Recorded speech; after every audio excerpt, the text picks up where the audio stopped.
Assalamualaikum warahmatullahi wabarakatuh. Kami di sini kelompok 6 yang ingin mempresentasikan tentang audit.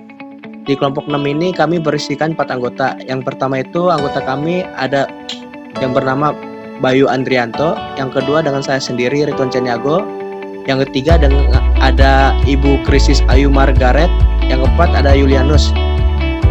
Yang keempat itu dia tidak bisa hadir dikarenakan sedang sibuk bekerja. Lanjut, baik slide-nya. Di sini ada siklus aktiva tetap dan tujuannya. Sekarang kita ngebahas aktiva. Pengertian aktiva itu adalah kekayaan perusahaan yang berwujud dan tidak berwujud, serta pengeluaran yang belum dialokasikan atau biaya yang masih harus dialokasikan pada penghasilan yang akan datang. Menurut PSAK 2004, pengertian aktiva tetap yaitu aktiva yang berwujud yang diperoleh dalam bentuk siap pakai atau dengan dibangun terlebih dahulu yang digunakan dalam operasi perusahaan dan mempunyai masa manfaat lebih dari setahun. Dari semua itu, jenis aktiva tetap itu ada berisi aktiva tetap berwujud dan aktiva tak berwujud. Pengertian dari aktiva tetap berwujud itu adalah aktiva yang memiliki bentuk fisik dan bersifat relatif permanen. Aktiva tetap berwujud juga dapat mengalami penyusutan nilai. Contohnya ada gedung, bangunan, tanah, peralatan, kendaraan, mesin, dan lain-lain. Pengertian dari aktiva tetap berwujud itu adalah biasanya berbentuk hak-hak usaha yang dimiliki perusahaan, antara lain lisensi, hak cipta, merek dagang, dan lain-lain. Selanjutnya, baik. Di sini ada sifat dan karakteristik aktiva tetap. Sifat dari aktiva tetap itu memiliki usaha terbatas dan pada akhir usianya harus dibuang atau diganti. Nilai aktiva tetap berasal dari kemampuannya untuk mengesampingkan pihak lain dalam mendapatkan hak-hak yang sah atas penggunaan dan bukan dari pemaksaan dari suatu kontrak. Karakteristik aktiva itu ada 6 karakter. Yang pertama itu adanya karakteristik manfaat masa mendatang atau pemakaian dapat berbeda-beda seperti potensi jasa dan sumber-sumber ekonomi. Yang kedua itu adanya pengorbanan ekonomi untuk memperoleh aktiva.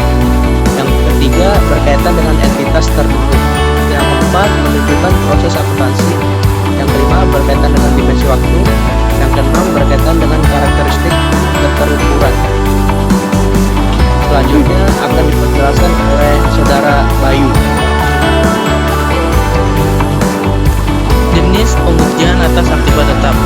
Pengujian substantif atas aktiva tetap ditunjukkan untuk yang pertama, memperoleh keyakinan tentang keandalan catatan akuntansi yang bersangkutan dengan aktiva tetap. Yang kedua, membuktikan keberadaan aktiva tetap dan keterjadian transaksi yang berkaitan dengan aktiva tetap yang dicantumkan di neraca. Yang ketiga, membuktikan hak kepemilikan klien atas aktiva tetap yang dicantumkan di neraca. Yang keempat, membuktikan kewajaran penilaian aktiva tetap yang dicantumkan di neraca. Yang terakhir ada yang kelima, membuktikan kewajaran penyajian dan pengungkapan aktiva tetap di neraca. Merancang pengujian substantif.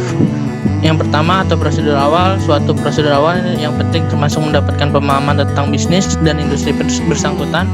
Yang kedua, prosedur analitis. Suatu bagian yang penting dari siklus investasi adalah menentukan bahwa informasi keuntungan yang akan diaudit konsisten dengan ekspektasi auditor.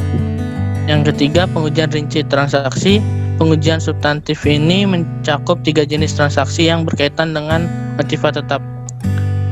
Yang pertama, memvouching, menambahkan aktiva tetap. Yang kedua,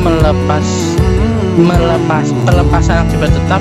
Dan yang ketiga, mereview internal ke beban reparasi dan pemeliharaan. Selanjutnya akan diteruskan oleh Ayu. Saya akan menjelaskan penerapan risiko deteksi. Risiko deteksi menyangkut risiko bahwa semua pengujian substantif yang digunakan untuk mendapatkan bukti tentang suatu asensi secara kolektif akan gagal dalam mendeteksi salah saji material. Yang pertama, perancangan pengujian substantif. Untuk mendapatkan dasar yang masuk akal dalam memberi pendapatan atas laporan keuangan kliennya, auditor harus memperoleh bukti kompeten yang cukup seperti disyaratkan oleh standar pekerjaan lapangan ketiga dalam standar auditing. Yang kedua, sifat pengujian substantif. Sifat pengujian substantif berhubungan dengan jenis dan keefektifan prosedur pengauditan yang akan dilakukan. Bila tingkat risiko deteksi yang diterima rendah, maka auditor harus menggunakan prosedur yang lebih efektif dan biasanya lebih mahal. Dan bila risiko deteksi yang diterima tinggi, auditor menggunakan prosedur yang kurang efektif yang biasanya lebih murah. Pengujian substantif terdiri dari 3 jenis, yaitu prosedur analisis, pengujian detail transaksi, dan pengujian detail saldo-saldo.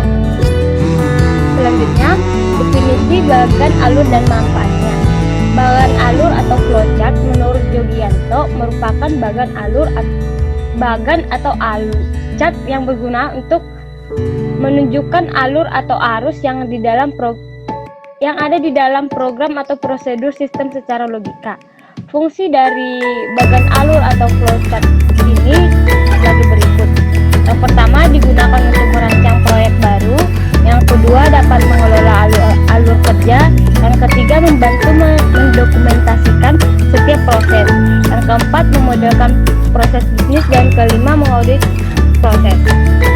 Berikut contoh bagan alur yang ada di setiap perusahaan. Karena bagan alur atau flowchart di setiap perusahaan itu berbeda-beda. Ya, sekian dari kelompok kami. Terima kasih dan selamat menikmati presentasi dari kami.